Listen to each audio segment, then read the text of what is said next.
My daughter called it a gift. She said the lake house in Oregon was exactly what I needed after 32 years of cardiology. 2 weeks of fishing, silence, and mountain air. She even packed my bag. I remember thinking how thoughtful she had become. I remember thinking my son-in-law had finally grown into the man I'd hoped she'd married. I was wrong about both of them. I pretended to leave. I watched from a distance instead. And on the third night, my neighbor crossed the street in the dark and told me something that stopped my heart more completely than any arrhythmia I had ever treated. She told me what my daughter had been doing while I slept under my own roof. When I heard it, I understood that everything I had spent 32 years building was already halfway out the door. Before we go any further, please subscribe to Ember Vengeance and leave a comment telling me where you're watching from. This story changed how I think about family, trust, and the kind of evidence you need to protect yourself from the people who claim to love you. The first sign came on a Tuesday in March, 7 months before any of this began to make sense. I had come downstairs at 6 in the morning the way I always did, earlier than everyone else in the house, earlier than the sun over the Cascades. My daughter and my son-in-law had been staying with me since December, a temporary arrangement after their apartment lease ran out, and they were, as my daughter put it, between situations. I did not press for details. She was 34, and I had learned long ago that pressing for details with her produced walls, not answers. The coffee maker was already running. That struck me immediately, because I was always the first one awake. Always. 32 years of hospital rounds had wired my body to rise at 5:45 regardless of circumstance. I stepped into the kitchen and found my son-in-law standing at the counter with his back to me. Leafing through a stack of papers, he quickly folded and slid under the cutting board when he heard my footsteps. "Good morning," I said. He turned and smiled with every tooth showing. "Morning, Doc." Couldn't sleep. He called me Doc. He had called me that since the first time my daughter brought him home 6 years ago, and I had never corrected it because I assumed it would eventually become Dad. It never did. In retrospect, that told me something. I poured my coffee and watched him make small talk about the weather, about a hiking trail he wanted to try, about whether the Blazers had a shot this season. His hands were slightly too still on the counter. Men who have nothing to hide do not hold their hands that deliberately. After he went back upstairs, I lifted the cutting board. The papers were gone. I stood there in my kitchen in the blue early light and turned that over in my mind the way I used to turn difficult diagnoses over, not rushing to a conclusion. Cataloging what I knew. He had been awake before me. He had been reading something. He had hidden it when he heard me coming. Those were facts. Everything else was speculation, and I had spent 3 decades learning the difference. Over the following 2 weeks, I began paying a different kind of attention. I noticed that my son-in-law had taken an unusual interest in my home office. He had been in there 3 times that I could verify, always with a plausible reason. Once to use the printer, once to borrow a stapler, once because he said he had heard a strange noise from the baseboard heater and wanted to check it. I checked after him that last time. The baseboard heater was fine. My filing cabinet, however, had a small dent near the lower lock that had not been there before, fresh metal showing through the paint. I checked the cabinet itself. Everything appeared to be in order, but my medical practice documents, the partnership buyout agreement from when I had sold my share of Portland Cardiology Associates 4 years ago, sat upside down in a folder that I kept facing one direction, always. A habit from years of chart organization. Someone had gone through that folder and replaced the contents without noticing that detail. The buyout settlement had been $480,000. My house in Southwest Portland was worth $900,000 on the current market. My retirement accounts, my investment portfolio, the vacation property I still owned on the Washington coast. My son-in-law was an accountant by training. He understood asset valuation better than most. My daughter came to me at dinner that same week. She brought it up the way people bring up things they have been rehearsing, just a little too smoothly, the words landing without the roughness of genuine, spontaneous thought. "Dad," she said, "have you thought at all about updating your estate documents, just to make sure everything is organized?" I set my fork down and looked at her. She held my gaze for 2 full seconds before looking at her plate. "What's prompting that?" I asked. She shrugged. You're not getting younger. We just want things to be clear. We. I filed that word carefully. My son-in-law added, without looking up, it's really just practical. Estate attorneys say most people wait too long. I made a non-committal sound and changed the subject to something about the neighbor's new fence. But I watched them for the rest of the meal. They communicated with their shoulders, the way couples do when they have developed a private language. His barely lifted. Hers fell slightly, confirmation passing silently across the table. That night, I lay in bed staring at the ceiling fan and gave myself permission to think the thought I had been keeping at the edges of my consciousness. My daughter and my son-in-law were planning something. I was 63 years old, in good health, in full command of my faculties, with no cognitive decline of any kind. But I had enough experience with estate litigation to know what it looked like when someone was building a case that those facts were not true. The questions about my documents, the gentle suggestions about updating my will, the survey of my assets. These were not the actions of people looking out for my well-being. These were the early stages of a framework to have me declared incompetent. I got up at 2 a.m. and went down to my office and sat in the dark for a long time. The anger came in one clean wave, and then I let it go. Anger is a poor tool for investigation. I had watched enough expert witnesses lose their credibility on the stand because emotion overtook methodology. I could not afford that now. What I needed was evidence. And to get evidence, I needed them to move freely, without knowing I was watching. I needed to disappear. It took me 4 days to plan it properly. I told them over breakfast on a Friday, keeping my voice easy and my posture loose. I had been thinking about the place in Washington, I said. The fish were running. I had not been up there since the previous fall. 2 weeks seemed right. My daughter's reaction came half a second too late to be genuine. That's wonderful, Dad. You deserve the break. My son-in-law said nothing for a moment, then looked up from his phone and smiled. Sounds perfect. Don't worry about anything here. Don't worry about anything here. I'd heard that before. 7 months earlier, almost word for word. I spent the next day performing the departure convincingly. Fishing gear from the garage, waders and tackle box, and the old spinning rod I had not used in 3 years. I spread a Washington state map across the dining room table and traced a route with my finger while my daughter looked on. I booked a cabin reservation on my phone, making sure she could. I packed a suitcase with 3 days of clothes and my reading glasses and the kind of mundane personal items that communicate genuine leisure travel. Underneath all of it, I packed other things. The small monocular I had used for birdwatching before my wife passed. A legal pad. A voice recorder no larger than a thumb drive. My old hospital ID badge, expired but still bearing my photograph, and the institutional gravity of 32 years. I hugged my daughter at the door. She held on a moment longer than usual. I chose to notice that without interpreting it. My son-in-law shook my hand firmly on the porch. Take care of yourself, Doc. I will, I said, and I meant it differently than he understood. I drove north on I-5 for 20 minutes, then exited and doubled back on surface streets to Multnomah, where a commercial motel sat off Barber Boulevard between a Vietnamese restaurant and a tire shop. I paid cash for 3 nights and asked for a room facing the parking lot. The desk clerk was 20 years old and uninterested in my life, which was exactly what I needed.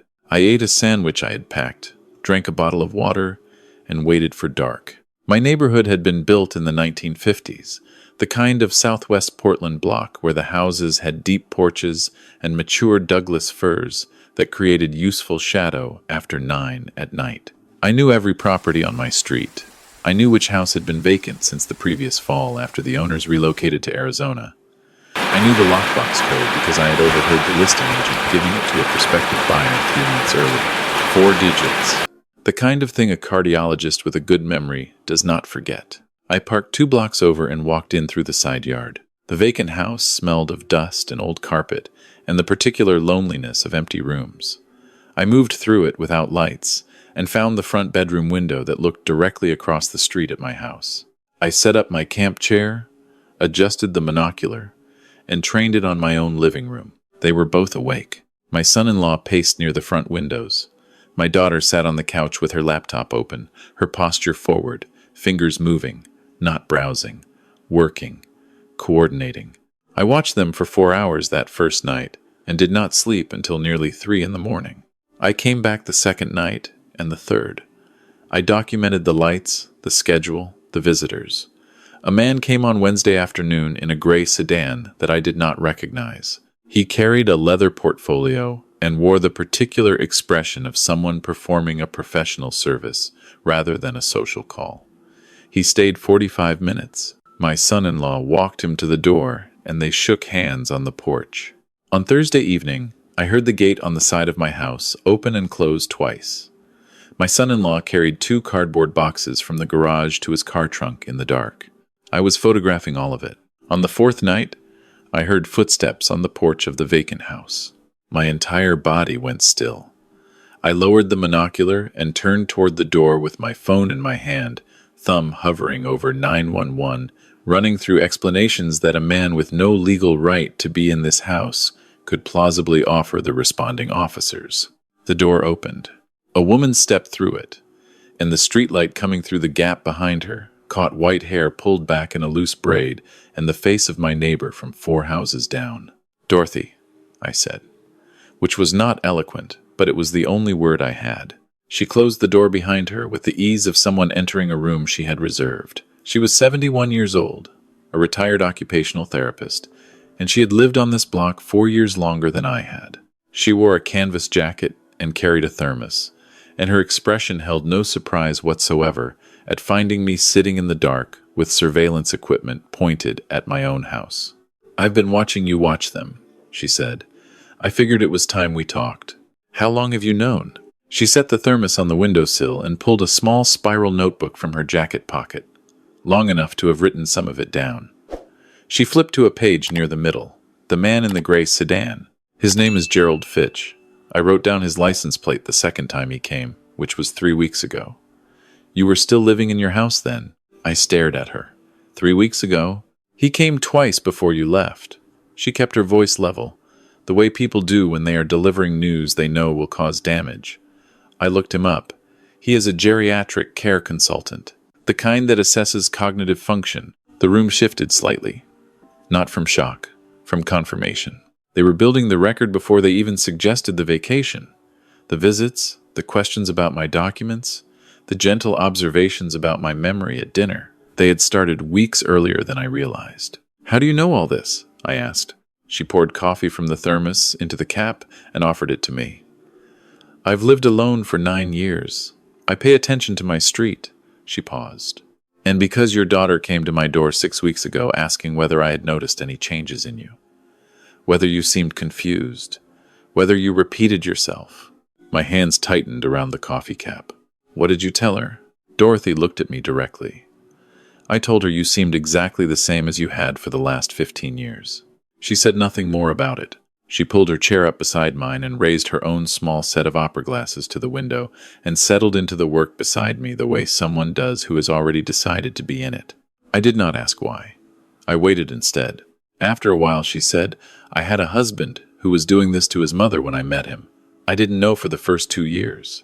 By the time I understood what was happening, she had lost control of her accounts. She passed before any of it was resolved." She said it with the flatness of something she had made peace with, by saying it many times. "I've thought about it ever since." "I understand," I said. "No," she said, "not yet. But you will, when you see what they do tonight." She had predicted it the way she might predict rain after watching a specific formation of clouds. She had patterns. I didn't. At 11:40, a second car came, not the gray sedan, a black SUV with a California plate that she was already writing down before it stopped at the curb. A woman got out. Late 30s, professional clothing at midnight, a document folder tucked under one arm. Dorothy said quietly, "She came once before, 2 weeks ago while you were still home.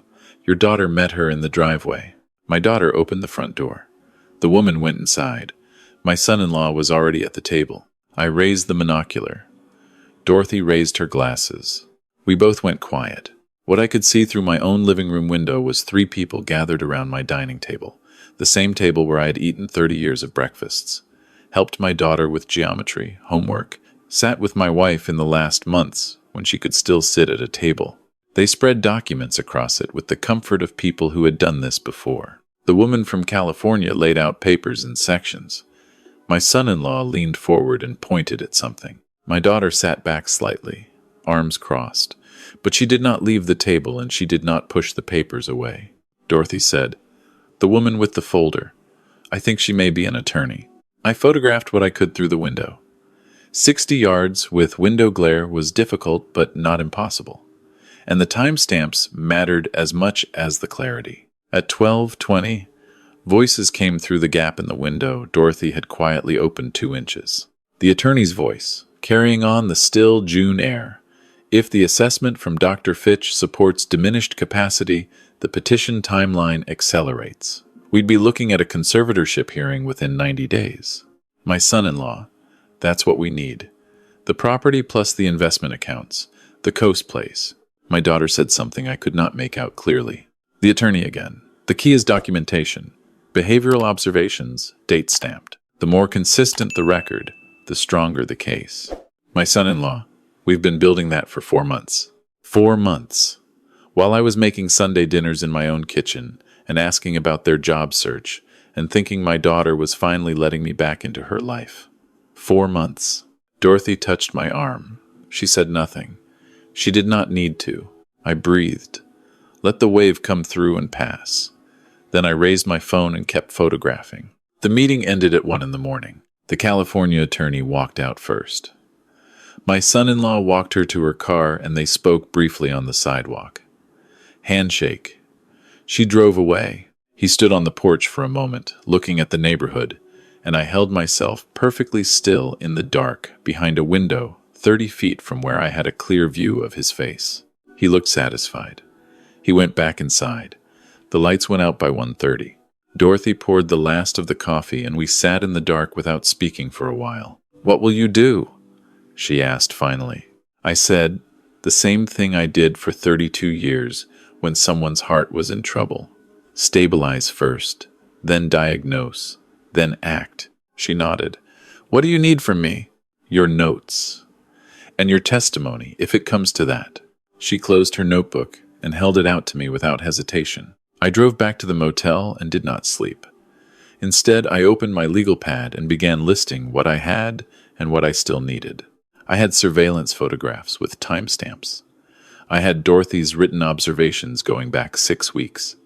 I had overheard testimony. I had the name Gerald Fitch and the name of a California attorney I would identify by morning. What I needed was the documents themselves, the assessment reports, the petition paperwork, the forged or manipulated records they would use in court. Without those, I had strong evidence of intent, but limited evidence of the specific fraud.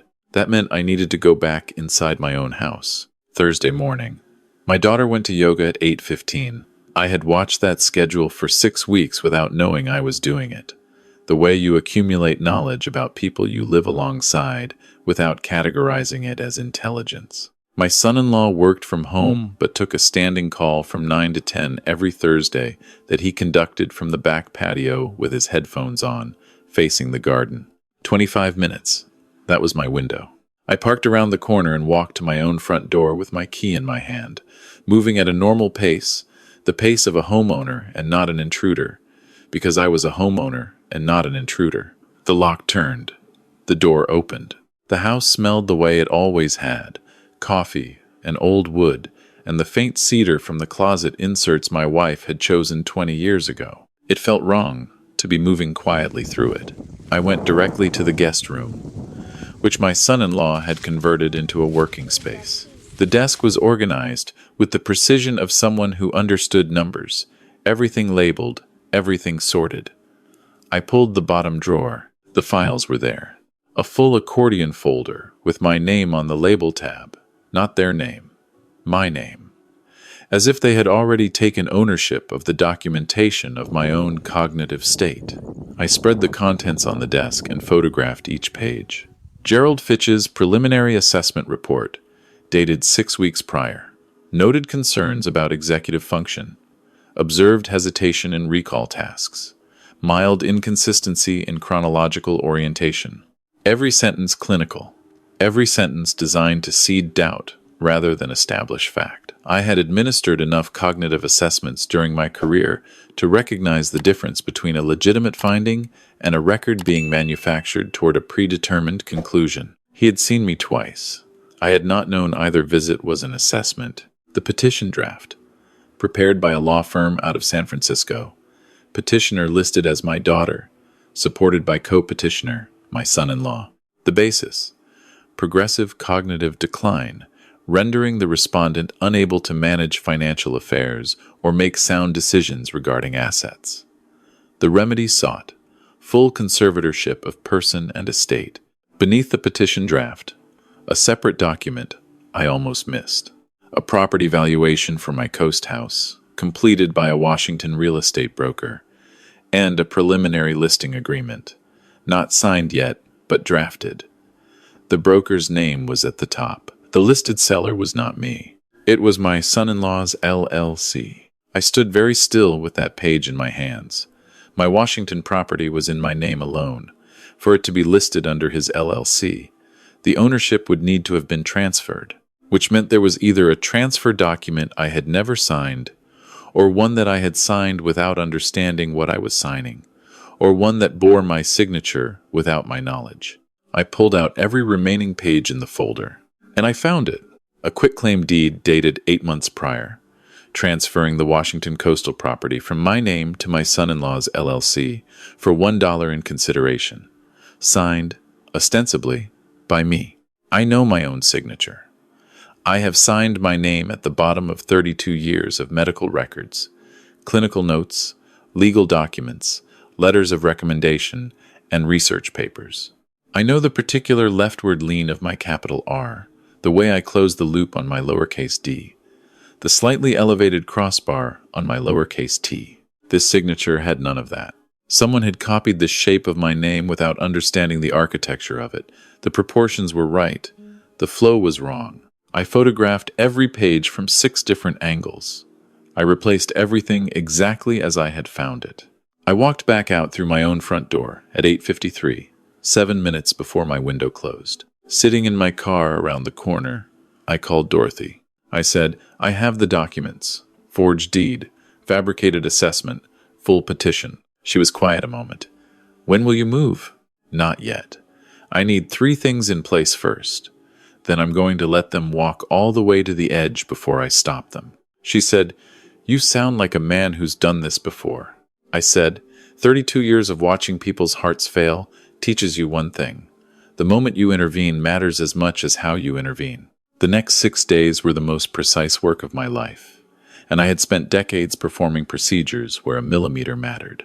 The first morning, I drove to the county assessor's office and filed a formal notice of dispute regarding the quitclaim deed transfer, attaching my sworn affidavit that I had never executed or authorized the transfer, never received consideration, and had no knowledge of the document until 48 hours prior. The clerk was 20 years from retirement and stamped the paperwork with the practiced gravity of someone who had seen this particular kind of trouble before. The notice created a legal cloud on the title that no buyer's attorney would allow to close through without resolution. That afternoon, I went to see Patricia Ng. I had known Patricia since she was a second-year law student doing a rotation in the medical center where I worked. She had become one of the better estate and elder law attorneys in Portland, and she owed me a favor in the way that people owe favors when someone writes a letter that changes the trajectory of a career. I had written hers 22 years earlier. I laid out the facts across her conference table without embellishment and without emotion. The conservatorship petition being prepared, the fabricated assessment, the forged deed, Dorothy's documentation, my surveillance photographs. She read through everything twice before speaking. "The deed forgery is criminal," she said. "The conservatorship petition, if filed on the basis of a fabricated assessment, is fraud on the court." She looked up at me.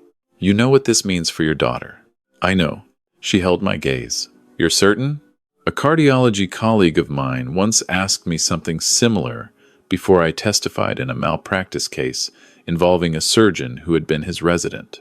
I gave him the same answer then. I said, "What I am certain of is that if we do not stop this, someone else becomes the next victim, My certainty about that is the only certainty that matters.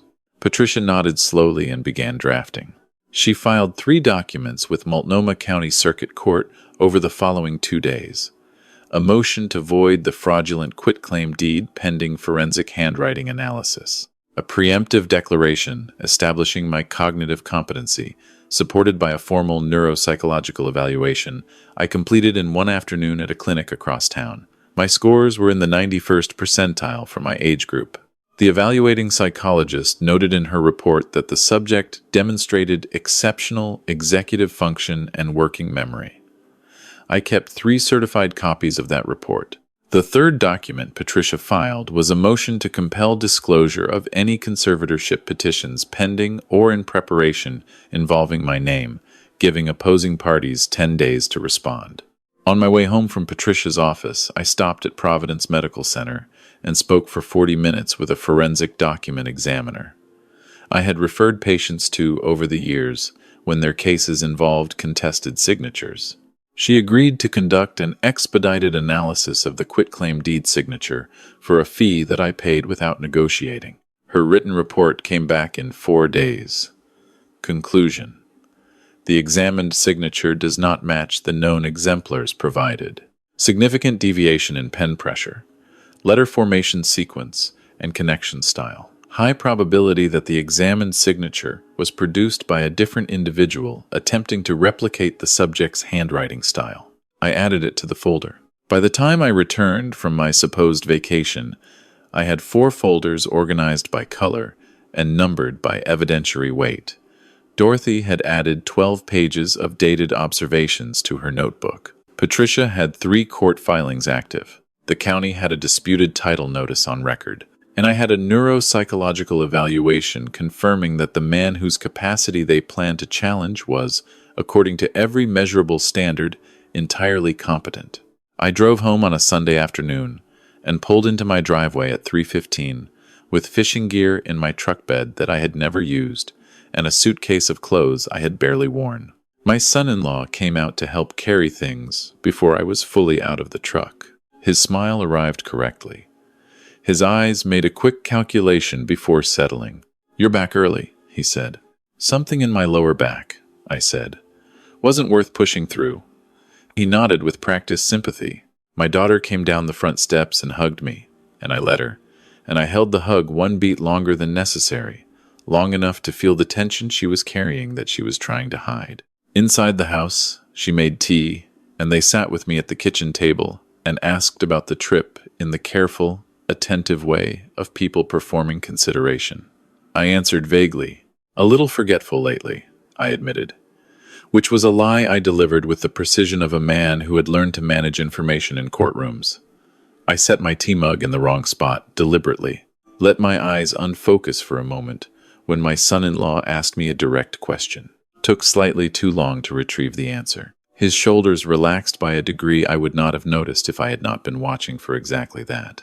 My daughter said gently, "Dad, I've noticed that too. A little more than before." "Have you?" I said, as if the thought was new to me. My son-in-law said, "It's probably nothing, but it might be worth talking to someone, just to be on the safe side." My hand went to my pocket, where the voice recorder was running. Everything was being captured. Over the next 3 days, I gave them exactly what they needed to feel certain they had this under control. I asked my daughter twice about something she had already told me. I left the stove on for 10 minutes longer than I should have, which I had never done in my life. I mentioned the coast house and then said, or was it the mountains? As if I could not quite locate my own property in my memory. My son-in-law's posture changed by the 2nd day. He moved through my house with a different quality of ownership. He used my desk without asking. He went through the mail on the hallway table. He made phone calls from my kitchen that he did not end when I walked in. My daughter avoided my eyes. On the 3rd night, I stood in the darkened hallway outside the guest room and listened through the door. My son-in-law's voice, low and certain. "Fitch's assessment plus what we've documented this week. That's enough. We file Monday." My daughter, quieter. "And the coast property is already listed? It goes active the same day we file. Concurrent." She said something I could not make out. Then, what if he contests it? He said, "With what?" He barely remembered where the property was yesterday. His own words. His own manufactured words.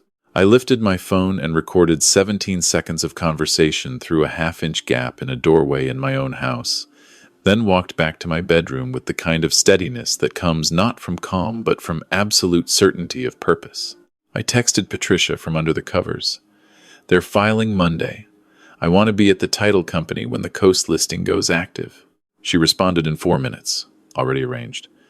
"Tuesday, 10 a.m., Westside Title. I'll be there. Bring Dorothy." I closed my phone and slept better than I had in months. Tuesday morning. I dressed in the dark before either of them was awake. Navy sport coat, the one I wore for hospital board meetings. The folder Patricia had prepared sat in my briefcase alongside my own documentation. I went downstairs, made coffee, left a note on the counter saying I had a doctor's appointment. Routine, harmless. Exactly what they expected from a man whose grip on his own affairs was loosening. Dorothy was waiting in her car 2 blocks down. She was wearing the kind of composed expression that people wear when they have been preparing for something for a long time, and the day has finally arrived. She said, "Are you ready?" I said, "I've been ready since I found those scratch marks on my filing cabinet." We drove across the river to Westside Title. Patricia was in the parking lot. She gave me a brief nod, and we went in. The conference room was on the 2nd floor, glass-walled and already occupied. My son-in-law sat on the left side of the table in a jacket I did not recognize, which told me he had purchased it for this occasion. Beside him sat a man I identified immediately as Gerald Fitch from the photograph on his professional website. Across from them, a young title officer organized paperwork with the distracted efficiency of someone processing a routine transaction. A woman I did not recognize sat at the far end of the table with a document folder. California attorney. The same one from the midnight meeting. I opened the door. The conversation stopped before I fully entered the room. My son-in-law's face passed through 4 expressions in approximately 1 second and arrived at a mask of controlled surprise that was not quite tight enough. He said, "What are you doing here?" I set my briefcase on the table and opened it. I took my time. "Good morning." My voice had the same register it used when I addressed hospital grand rounds, the register that does not invite interruption. "I'm Raymond Holt. I believe you are currently processing a property transaction involving my coastal home." The title officer looked up. "You're the owner of record?" "I am."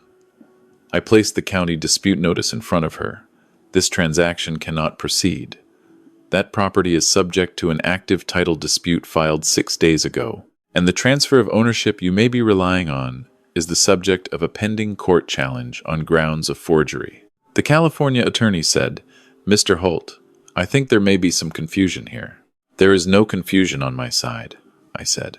Patricia placed the deed challenge motion in front of the attorney. Multnomah County Circuit Court. Filed last week. You can verify the case number. My son-in-law's voice came out flat. "We have documentation of your cognitive state. You have a diagnosed impairment." I looked at him for a moment. Then I opened my second folder and removed the neuropsychological evaluation. I placed it on the table so everyone could read the letterhead. I said, "I had a full evaluation 12 days ago, 91st percentile executive function for my age." I removed the forensic document examiner's report. I said, "The signature on your quitclaim deed is not mine. That is the written conclusion of a forensic examiner with 19 years of experience and court-certified standing." Gerald Fitch had not moved or spoken since I entered the room. I turned to him directly. "Dr. Fitch, I read your preliminary assessment. I noticed you characterized 2 incidents of hesitation in recall tasks as clinically significant. I'd like to know the date and setting of those incidents, because I don't recall interacting with you in any context I understood to be a clinical assessment." He said, "Your daughter arranged the meetings. My daughter was present during all contact?" He shifted in his chair. "In both instances, yes," I said. "Then, you should be aware that conducting a cognitive assessment on an individual without their knowledge or informed consent is an ethical violation of the standards of your licensing board. I've already sent a formal complaint." Patricia laid the complaint confirmation on the table. "You may want to consider your exposure here carefully. Fitch stood up. He picked up his folder, said something to the title officer about needing to verify the scope of his engagement, and left the room without looking at my son-in-law. The title officer looked between the remaining people at the table. She said, "I'm going to need to pause this transaction pending resolution of the title dispute. I'm also obligated to note these documents for our compliance file." The California attorney said, "I'll need a moment to consult with my clients." She pulled her phone out. My son-in-law leaned toward her and said something low. She shook her head. Dorothy, who had been sitting beside Patricia in the back of the room, and whom my son-in-law had not acknowledged because he did not think she was relevant, opened her notebook. She said in the clear, precise voice of a woman who had spent 40 years in clinical settings, "I have 7 weeks of dated observations of activity at the respondent's property, including 2 visits from Dr. Fitch prior to the respondent's absence, and a recorded midnight meeting on June 17th. I am prepared to testify to all of it." My son-in-law looked at her for the first time. He said nothing. I removed my recorder from my breast pocket and pressed play. My son-in-law's voice, clear through the small speaker. "Fitch's assessment plus what we've documented this week, that's enough. We file Monday." My daughter's voice responding, his voice continuing, "With what?" He barely remembered where the property was yesterday. The room was completely silent, except for the recorded voices of 2 people who had believed they were speaking privately in a house where no one was watching. I stopped the recording. I addressed the title officer. "I want it noted for your file that I never had any diminished cognitive function, that the documentation presented to support that claim was fabricated, and that the individual who organized this scheme arranged for a geriatric assessment of a competent adult without his knowledge or consent as part of a broader fraud." The title officer was already typing. The attorney said quietly to my son-in-law, "I'm going to need to withdraw." He said, "You can't just..." She said, "I can, and I am." She gathered her folder, stood, and looked at me with an expression that was neither friendly nor hostile. "I apologize for my role in this. I was misled about the nature of the documentation." I said, "I appreciate that. I'd encourage you to document what you were told versus what you now know. It will matter." She left. My son-in-law sat at the table for a moment longer. He looked at me across the documents spread between us, and I saw something in his face that was not the calculation I had watched for weeks. It was the look of someone who has run out of moves and knows it. He said, "This isn't what you think." I said, "I spent 32 years listening to people tell me things were not what they appeared to be. I became very good at determining when that was true. This is not one of those times." I closed my briefcase. I said to Patricia, "The criminal complaint is ready?" She said, "Filed this morning.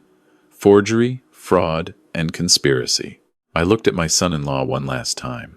I said, "You will need to be out of my house by the end of this week. If your things are not gone by Friday, I will have them removed. Do not contact me except through an attorney." He opened his mouth and I turned away and walked out. In the elevator, Dorothy said nothing until the doors closed. Then she said, "How do you feel?" I said, "The way I feel after a difficult procedure. It's not over yet." But the critical moment passed without catastrophe. She said, "What about your daughter?" I had been carrying that question for the entire preceding week, turning it over the way you turn over something that has sharp edges. I said, "She made choices. She'll face the consequences of those choices. But I'm not ready to consider her unrecoverable." That was the most honest thing I said in all of it. Over the following 3 weeks, the case moved through the system the way legal cases do, grinding and incremental and unglamorous. Patricia handled the criminal referrals. Forgery charges were filed against my son-in-law relating to the quitclaim deed. Conspiracy charges were added when it emerged through discovery that the California attorney had been engaged by my son-in-law under false pretenses, and that Fitch had been directed to conduct the assessments under a cover story about routine elder care consultations. Fitch's licensing board opened a separate investigation. My daughter was not charged. The evidence of her specific role did not meet the threshold for prosecution, though the civil complaint Patricia filed named her in connection with the Coast property scheme. That case was still pending when I last updated this. She called me 6 weeks after everything collapsed. The conversation was difficult in the way that conversations are difficult when the person on the other end knows they have done something that cannot be undone and does not yet know how to begin speaking about it. We did not resolve anything, but she called. My son-in-law accepted a plea agreement that included probation, community service, restitution, and a permanent bar from serving as a fiduciary or financial agent for any individual over 65. His name went into a registry. Whatever shape his life takes from here, it will carry that. The coast property stayed in my name. The quitclaim deed was formally voided. The county struck the fraudulent transfer from the record. I hired a locksmith the day after the title company meeting and changed every lock in my house and my shed and the gate on the side fence. I set up a proper security system that I chose and understand and control. I met with an actual estate attorney, a different one, and set up a legitimate revocable trust with named trustees who are not family members. Dorothy and I started a weekly coffee arrangement. She brings the thermos. I make the eggs. We are working with 2 other neighbors on a neighborhood watch structure specifically designed to protect residents over 60 from financial exploitation. There is more need for this than most people realize. The isolation that comes with age, the desire to believe your family is trustworthy, the way cognitive decline can be manufactured from nothing when someone is motivated enough to manufacture it, these are not rare circumstances. They are patterns. I know them now in a way I did not 6 months ago. There are things I wish had gone differently. I wish my daughter had said something to me instead of becoming part of it. I wish I had noticed the scratch marks on the cabinet 4 months earlier. I wish the friendship with my son-in-law had been what it pretended to be, because the version of him that did not exist was someone I genuinely liked. But I learned something in 32 years of standing at the edge of cardiac events and making decisions in the specific kind of silence that exists when a monitor alarm has stopped and the room is waiting. I learned that the difference between a good outcome and a catastrophic one is almost never capability. It is almost always whether someone was paying attention. I was paying attention. In the end, that was enough. If this story reached something in you, please like the video and subscribe to Ember Vengeance. Drop a comment and tell me where you are watching from. If you have ever faced something similar, or if someone you know is facing it right now, I would very much like to hear about it. The next story is waiting for you in the box to the left. Take care of yourself out there and pay attention.